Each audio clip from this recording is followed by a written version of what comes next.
One of the things we want this stage to do is to give you practical advice. Really practical wisdom is the better phrase, so that you leave each of the conversations on this stage having learned something you can apply to your life. And this event is a perfect example of that. Little Pieces of Hope by Todd Dowdy reminds us to have gratitude for small pleasures and for the really endless numbers of ways to make our lives feel better. Todd will be in conversation with Jumi Olabanji, the co-host of News 4 Today. We are honored both of them are with us today, so let's welcome them now. Thank you. Thank you. Thank you, thank you. And thank you all for being here today. You look fantastic. I know Todd came down from New York. I live just across the way in Northeast, so I didn't have that much of a drive over here, but it's good to see all of you today. And so let's just kind of get right into it. I'm hoping this is going to be just a kind of a casual conversation, but Todd's book that I have right here, Little Pieces of Hope, is a collection of quotes and short essays and a playlist, just a ton of stuff that really is meant to brighten our day. But before we kind of dig into that, first, kind of introduce yourself to those of us who don't know where you grew up in rural Illinois, right? Tell us a little bit about yourself. So thanks for having me here as well. I've just realized earlier today that I was actually at the very first National Book Festival in 2001. My husband worked for Barnes & Noble at that time. They worked closely with Laura Bush to getting it running. I have a signed John Adams from David McCullough at home. We were at this amazing reception at the White House the day after, so it's really special to be back here, and thank you all for coming.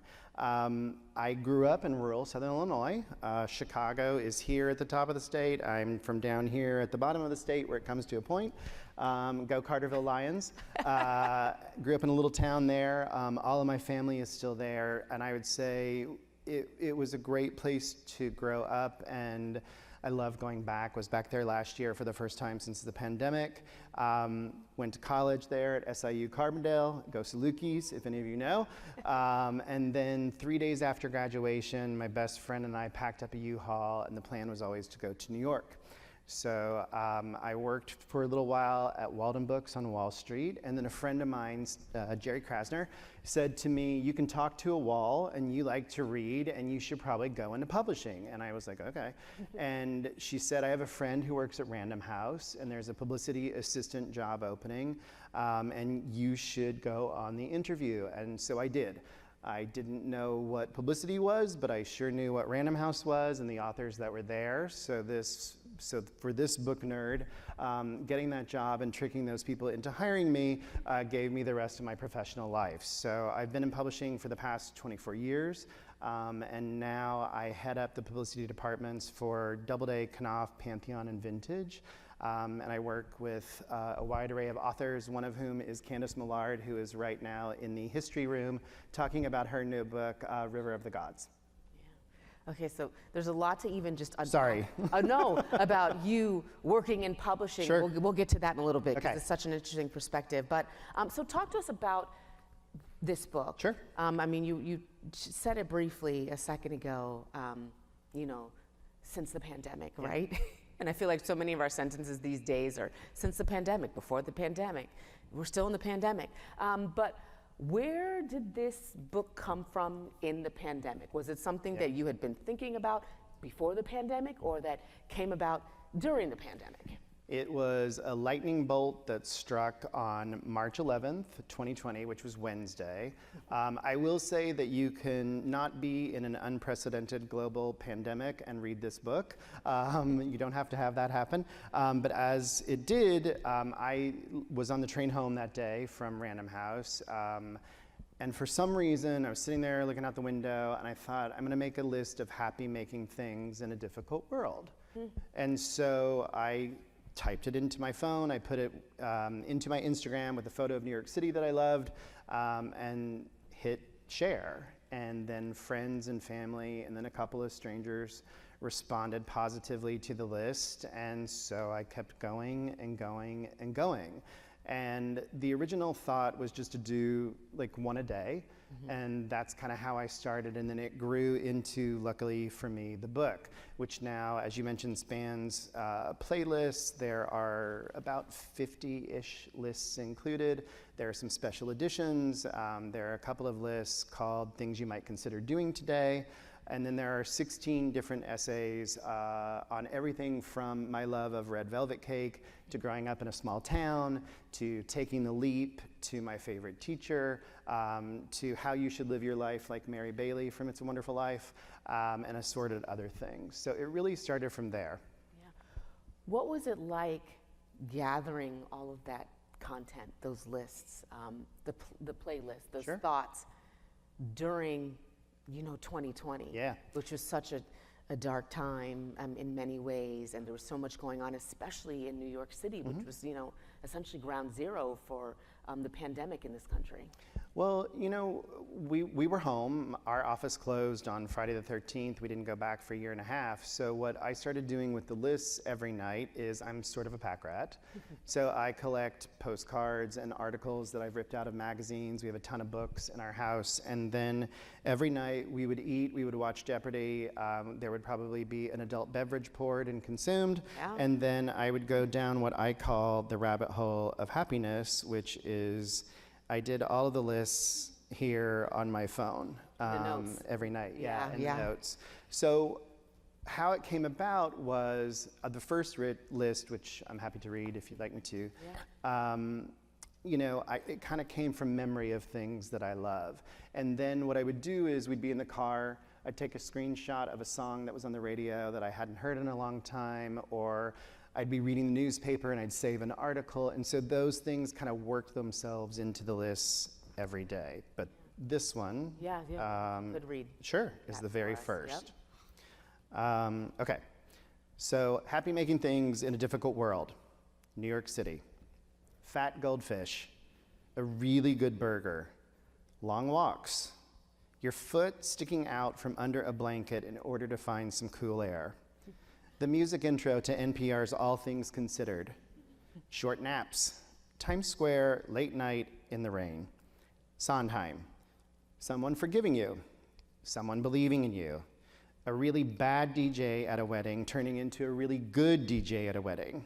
Stephen King's Twitter. Twin Peaks, season 1 still holds up. College basketball.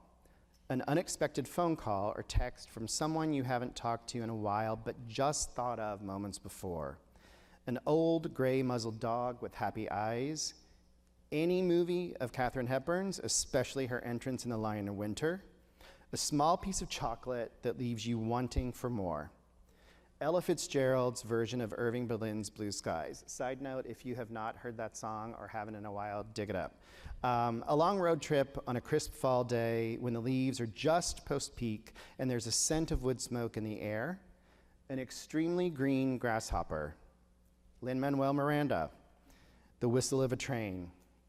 Katherine Johnson. Newly sharpened pencils. Civility. Bacon.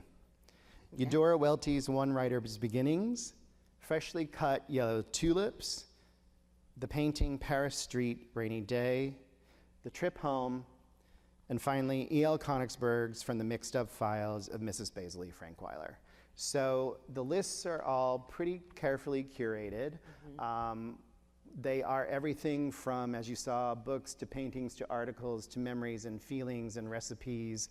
So I tried to encompass it as much as I can or as much as I could. And what I realized during that time, kind of being home, was that there's beauty all around you, but also whether you're having just a bad day or it's a really hard time, like what is that thing that got you through, that book that got you through, that person that's your hero that got you through, the sports team that got you through, like we all have that. So the hope was in the book that there's this really fine line between memory and discovery, that the list could either spark you to remember something or spark you to look up something, and in that way we have a connection. Yeah. So that's where it came from.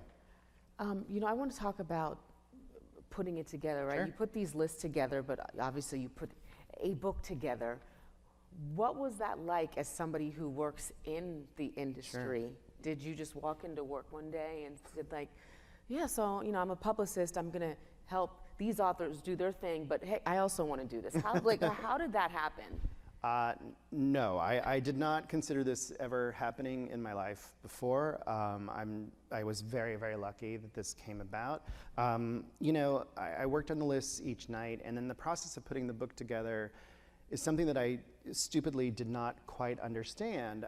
Publicity is the caboose of the publishing train. What I do, we get the final book, we get the author. Our job is to, you know, get them on TV or get them on NPR, reviews, interviews, etc. But what I saw and what was really the interesting part for me was the train being built piece by piece by piece. I had a deadline by the end of September to have all of the lists and the essays written. We then went through copy edits, which was a fascinating process in which the 2 copy editors, led by Randy Marullo, actually compiled a list of everything that is in this book, which I had not done myself. Like, they're here on the phone. So I get this document and I open it, and it's everything broken down by genre, the books, movies, TV shows, et cetera, that I mentioned. And it ended up being over 3,000 different items, which was not something I had even thought of in the moment of writing it. The essays were a little bit different. It allowed me to focus on one thing that brought me joy and then kind of dig a little bit deeper. There's an essay about red velvet cake. My grandma Peggy, who has passed, she would be thrilled that I am saying her name aloud in front of a group full of strangers in a town where neither of us lives. She would bake me a red velvet cake every time I came home. It was the dessert that I loved as a child. So I write about that. There's essays on summer reading. Papa was a coal miner who went down into the coal mine every day and took a book with him to read on his lunch break. So reading was always very important to us. So those are some of the essays as well. Yeah. You know, one of my favorite essays that I read was one about teachers. Oh, yeah. You know, the daughter of a retired educator. And why, you know, especially these days, we hear about education. I think you wrote, a great teacher is someone who opens the door for you. Sometimes it's just a crack, other times it's wide open with a way forward. Sure. Why a section on teachers, and was there a teacher that did something, you know, especially for you in your life that you remember? Can you talk a little bit about that? Absolutely. 6th grade English, Pat Bullard is her name, Mrs. Bullard. We're still very close to this day. You know, I think there's a point in your life where if you're lucky, your family supports you and helps you grow as a human being, and then there's some point along the way where someone outside of that family or inner circle that believes in you and gives you that confidence that maybe you didn't have before.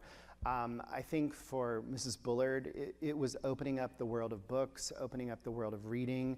She traveled all over the world, she still does, and seeing that way in our small town that you could, you know, live in a small town but experience the world through books and travel and other things, it was eye-opening to me. She changed my life. Yeah, we're still very close. We went to Hawaii together for my 30th birthday. Really?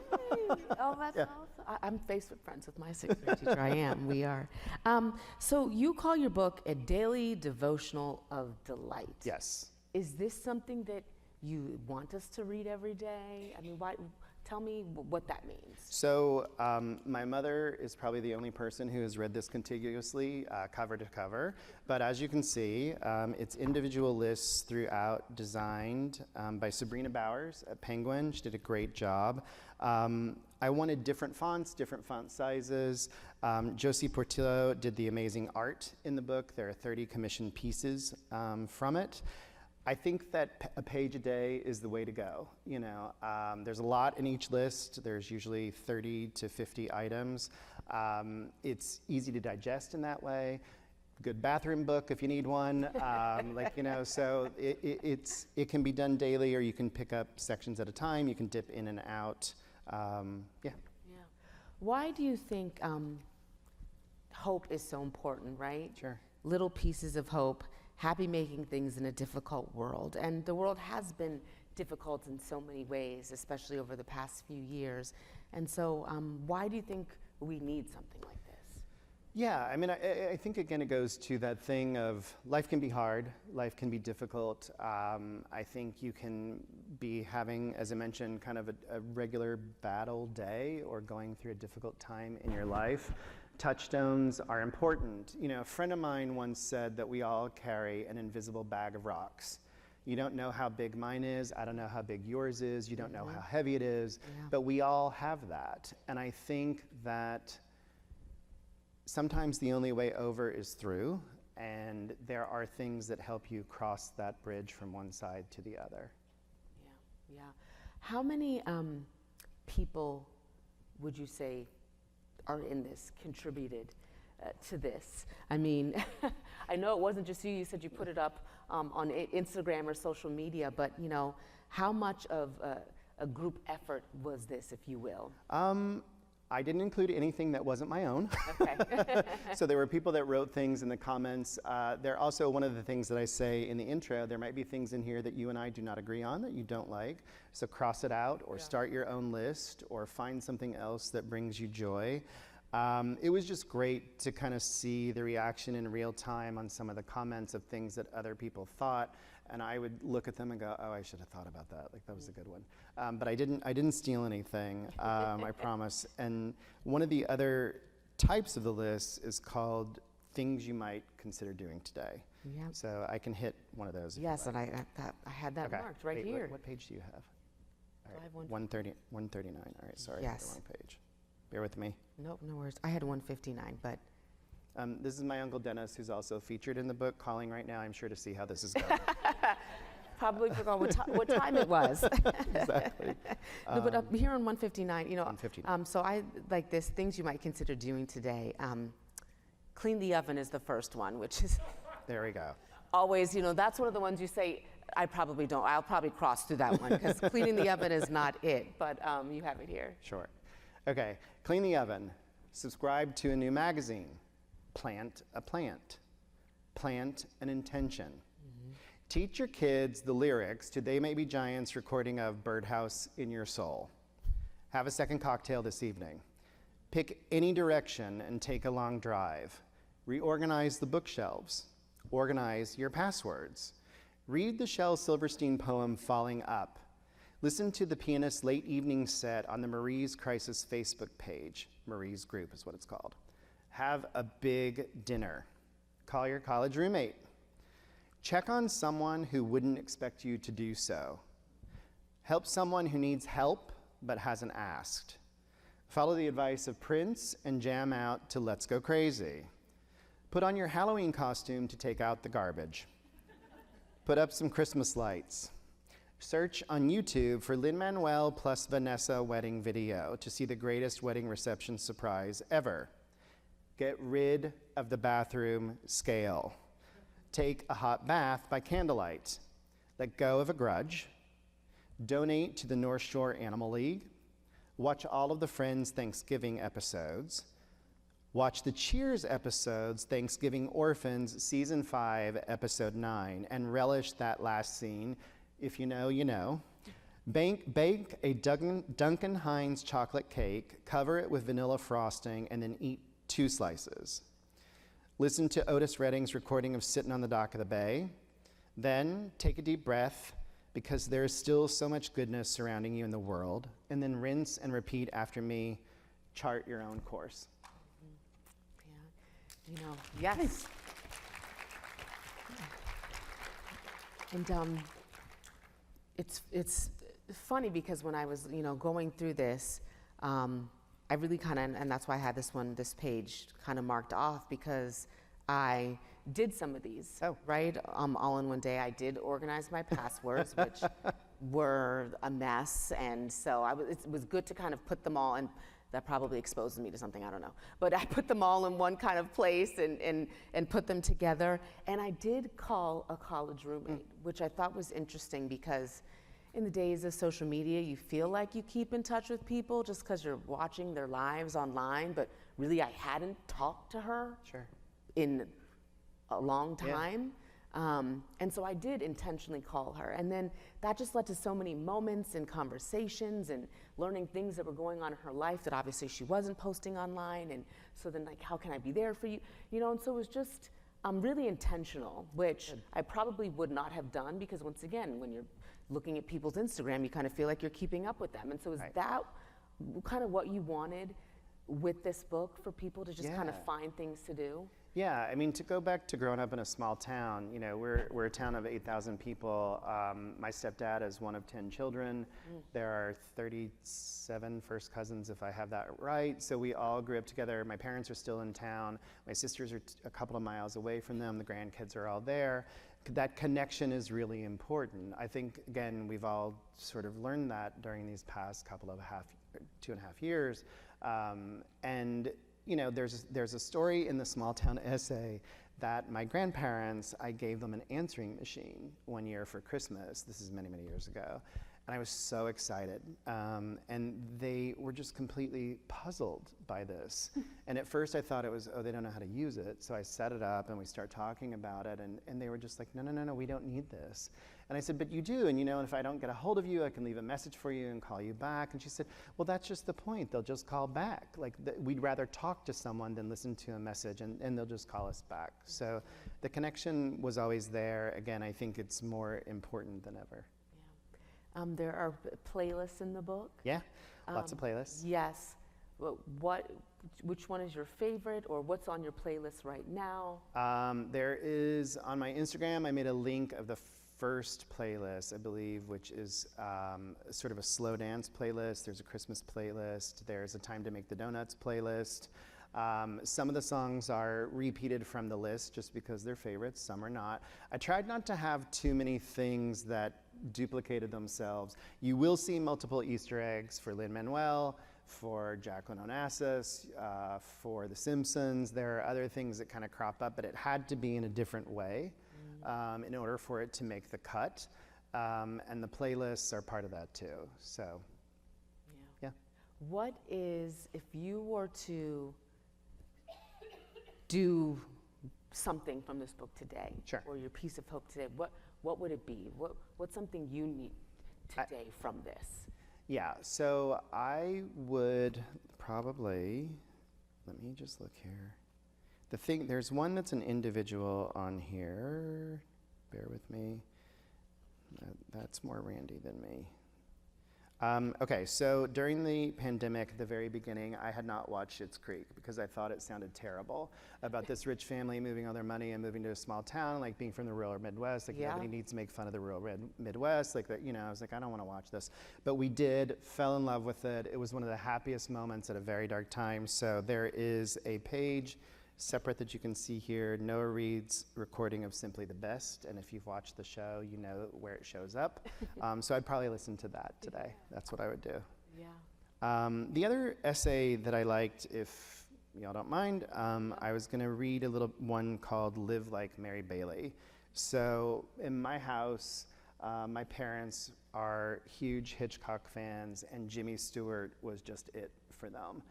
The DVR is set, I believe it's Sunday night, to record an old Johnny Carson, which is on MeTV, this station we get in New York, and it's the one where Jimmy Stewart reads his poems aloud. Anyway, my parents love him.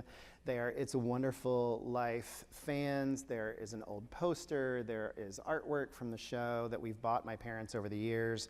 And so I wanted to write about it. So this is what I came up with. Live like Mary Bailey. There is a reason that the movie It's a Wonderful Life has played on TV for years and become a part of the holiday tradition and psyche: transformation. George's salvation is the engine of the film, as potent and lasting as Scrooge's. But if you watch the movie closely, something else is also happening. As the movie progresses, specifically starting with the dance at the gym, you begin to see that it's Mary Bailey, time and again, who is the real hero. Yet for Mary, transformation isn't her North Star. Rather, it's a firm belief in herself. She is a person who gets things done. Ah, but George lassos the moon, you say. Yes, but ever steady and ever ready Mary lassos life. The movie is hers. Played with smarts, determination, and grace by the one and only Donna Reed, it's Mary's stalwart, all-American resolve that anchors the film. It is a wonderful life, and Mary shows us exactly how in 10 steps. Number 1, know what you want. Think of the soda fountain scene where young Mary leans over and whispers into young George's ear, "George Bailey, I'll love you till the day I die." Number 2, have a vision and turn it into a reality. Mary knows that someday she'll live in the old Granville house and makes that her wish as she and George throw rocks at the old broken windows. Y'all know the scene. Number 3, make the best of a bad situation. With zero help, nothing at all from George, Mary creates an entire honeymoon suite and dinner for their wedding night. Number 4, sacrifice reaps dividends. As George tries to calm the crowd after the stock market crash, it's Mary who offers up their savings to keep the building and loan and townspeople afloat. Number 5, do it yourself. We see Mary wallpaper and refurbish the Granville house to its former glory with the exception of that newel post. Number 6, keep dancing when things go wrong. If the gym floor ever opens up beneath you and you find yourself immersed in a pool, just keep dancing. Number 7, do not covet what others have. Sam Wainwright's fancy car, chauffeur, big job, and glamorous girlfriend registered no impact on Mary when they show up to the Martini House blessing. Number 8, spring into action when things get tough. Once George storms out of the house after realizing the money is gone, Mary immediately picks up the phone to call Uncle Billy, and later we realize she sent a telegram to Harry at the White House asking him to come home. Number 9, celebrate with abandon. In the last scene, as the town comes pouring into the Bailey home, it's Mary who says, "Mr. Martini, how about some wine?" And number 10, have faith, but believe in yourself and others. As the money piles on the table, Uncle Billy tells George, "Mary did it, George, Mary did it." I have known several Mary Baileys in my life. Who is the Mary Bailey in your life? When have you lived life like Mary Bailey? Yeah. So obviously, the book is done, it's here, it's complete. But afterward, now, is there anything that you would maybe add? If there's another page you would slip in the back? Well, after I turned this in at the end of September in 2020, I kept going. So there are probably 100 more new lists on Instagram. I'm just waiting for the folks at Penguin to call. I think it could be more little pieces of hope. The other thing that I am obsessed with is Hallmark movies. And Same. so I wrote out a paragraph treatment of what my Hallmark movie could be based on the book. So who knows? Well, it's almost that season. There you go. We're on all day. Yeah, My exactly. favorite. So does anybody have any questions? Oh, yeah. Sure. Yeah, sorry. I think those are the rules. I don't want to be a rule breaker, even though we could hear you. You can go first since you're right there. I'm also an editor, and so I have Oh. a deep appreciation for the fact that your editor showed you your own words in a different way. Yeah. Editors are the coolest. That being said, I was thinking about if you had all this data, right? You have these, all broken into separate areas, but it made me think about your process. And so when you are writing these lists, when you're up here talking about, the foundational thing, it's all rooted in social media. So it's as you're doing it, right? As you're experiencing it. Can you tell me something about either your or your editor's driven process to organizing these lists? Sure. I want to know how they, right? You have this real-time recording. How did you get them in book form, and what drives that kind of arranging? Sure. What's your name? Shonda. Shonda, thank you. Sure. Thanks for the question. Sure. Yeah, my editor's name is Meg Letter. Shout out to Meg. She was the one who pulled everything together. I was the idiot who thought oh, I wrote all of 50 of these lists and we're done. And she was like, no, that's not how we do it. We added 50% new material plus the essays. So that was one of the principles when organizing the book. It had to be longer. We decided that the photos from my Instagram would have zero context for the reader of the book, given that it's social media, this is different, and it's in book form. So what we did was I took the list, again, each one of them is carefully curated, but they're kind of zigzag scattershot but connected lists. And so we needed to lay them out in a way. This is why I say page a day, daily devotional of delight. You had to have that balance for the reader, like in terms of the rhythm of the book. Like you can't read 15 lists in a row because there's so much in them, like you would become fatigued by it.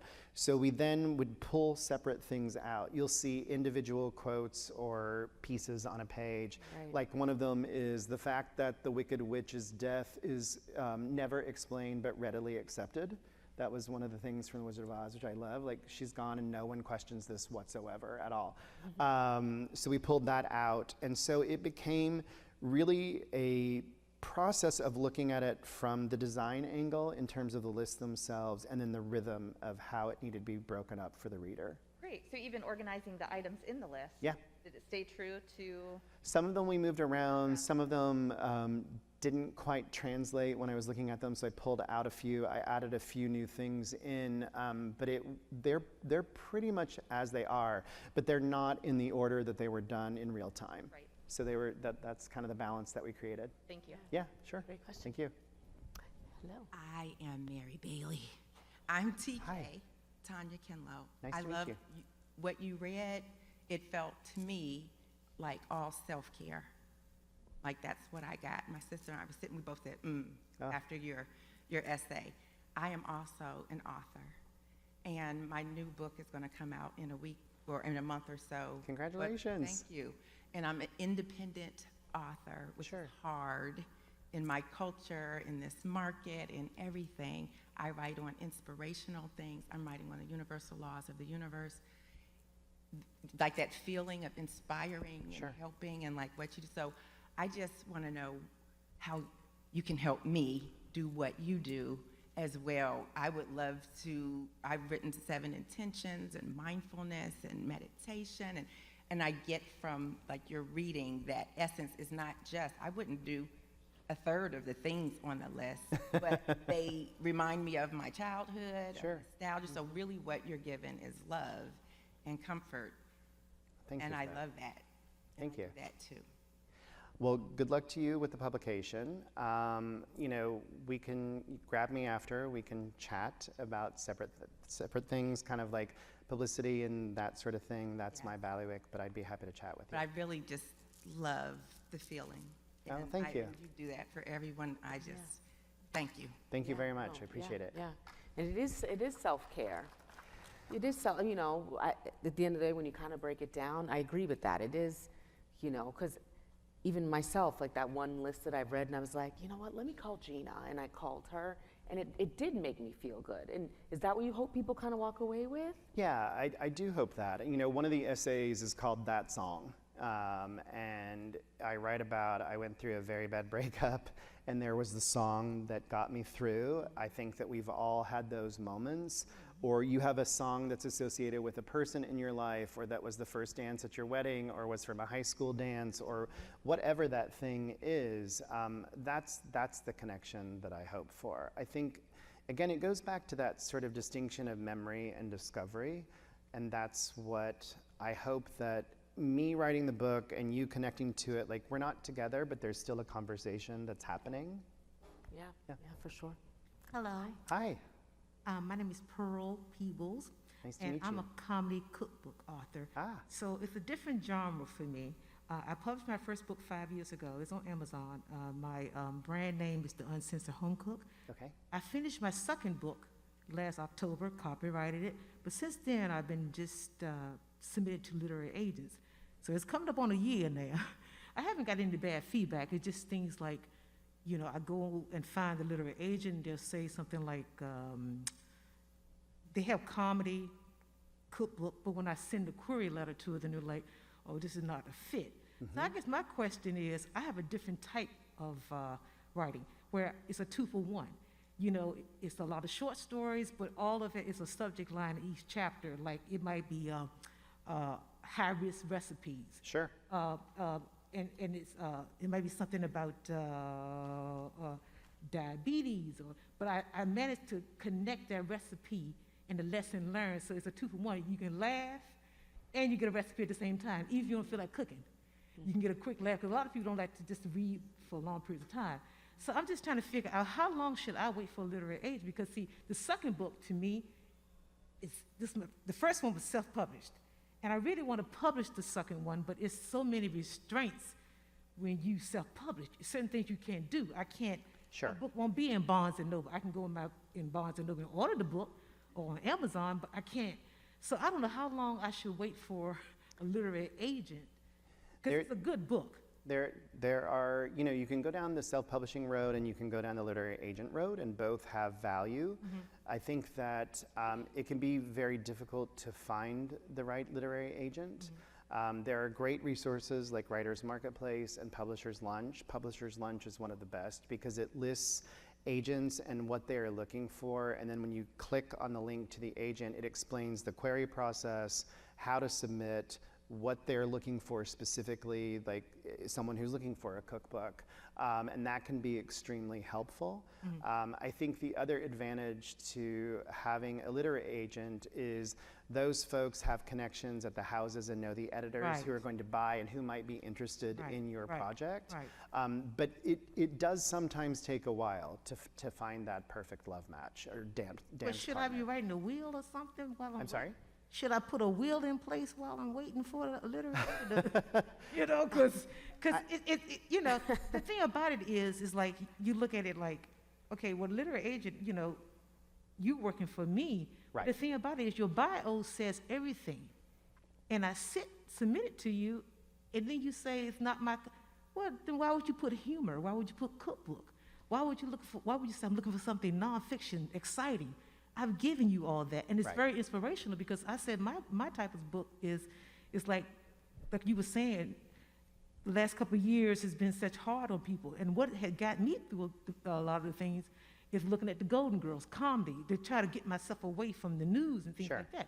So my comedy, because I feel like laughter is a way to heal the soul. It's another way. A lot of people meditate. Mine were even such an early child, like the class clown. It was comedy. Sure. And very seldom you find too many books that just focus on comedy writing, you know. And so eventually I'll make skits. I'll have my television show. So I'm branding myself. I got everything in place. I just need a second book to hit the publisher. Right. I just, you know, I don't know if I should go to the publishing house to go and bypass. I can't bypass the literary agent because I need them. But it's just taking a while. I don't understand, because I know social media is very important. Now I do have to up my content. Well, we can talk after. Okay, thank you, sir. Yeah, I'd be happy to. Thank you. Yes.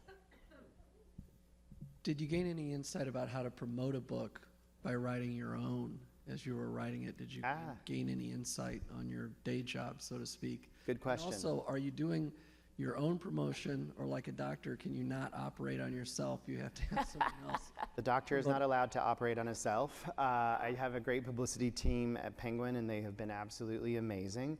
It is strange being on the other side of the publishing fence. And the one thing that I was able to do to take from my day job and apply it to Little Pieces of Hope in terms of describing it. So in publicity, you know, it's all about your pitch. What is the book? Who is it for? Why should we read it, right? I call that the X plus Y equals Z scenario. We have a wonderful novel out from Doubleday called Lessons in Chemistry by Bonnie Garmus. Don't know if anybody's read, but it's fantastic. There's a couple excellent. claps. Yay. Claps. Oh, yeah. Bonnie is amazing. The book is amazing. My elevator pitch for that, when we were describing it internally, my colleagues Michael and Elena were the publicists who worked on the book. I described it as take a dash of Julia Child plus a pinch of Sheldon and Amy from The Big Bang Theory and add in a splash of John Irving's World According to Garp. That equals Bonnie Garmus's Lessons in Chemistry. So for me to say that Little Pieces of Hope is a daily devotional of delight, it's something that I believe, and I also think that that's the best way to describe it. Because like I said, you can pick an item or a list or two lists or three lists or four lists or an essay or whatever. It doesn't have to be read all in one sitting or all in order. You can dive in and out. So it was really important for me to describe it that way. So I had to turn the tables and use X plus Y equals Z for myself. Yeah. Oh, hi. Hi.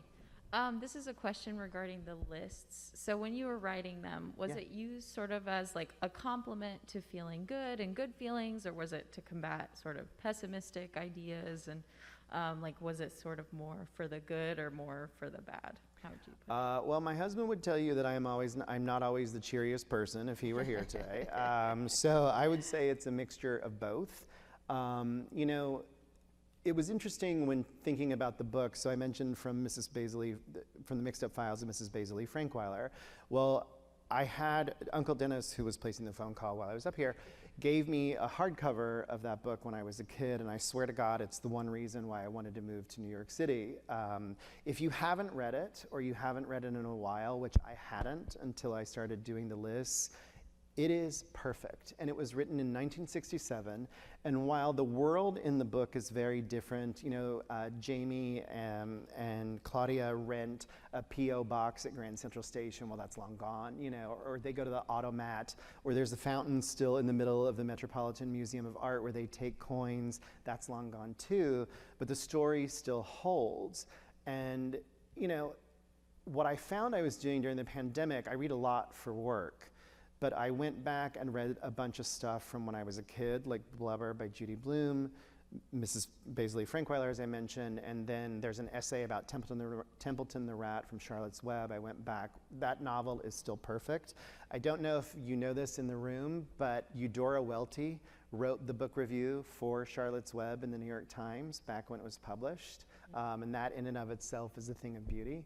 So, you know, there were times, again, where it would be kind of looking at a postcard of a painting that I love or something like that that would kind of spark joy during this weird time.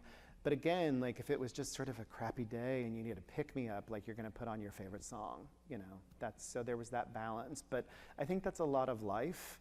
You know, Candace Millard was talking last night at the gala for the festival about how when her daughter was born and in the hospital, she retreated into the world of David McCullough for an hour each night, and it just gave her that escape from everything that was going on around her.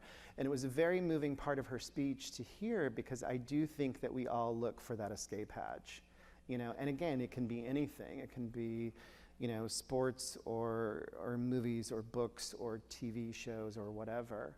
The interesting thing about doing the lists is that I never knew before, and I've worked with a lot of writers, is that I've always heard it was about sitting down and doing the work, and you do that work alone. And what that is, and some of you may know this, like it's kind of like there's a box in your house, and every day you go get that box and you put the box on the table and there's a toy in the box. You take the cover off, you take the toy out, you play with the toy for a couple of hours. The toy has nothing to do with the rest of your life whatsoever. No one else can play with the toy. And then after those couple of hours, you put it back in the box, you close the lid and you put the box on the other side of the room. And then you go on with the rest of your life. What's been really gratifying about this, and again, I'm really, really lucky, is that people have bought the book.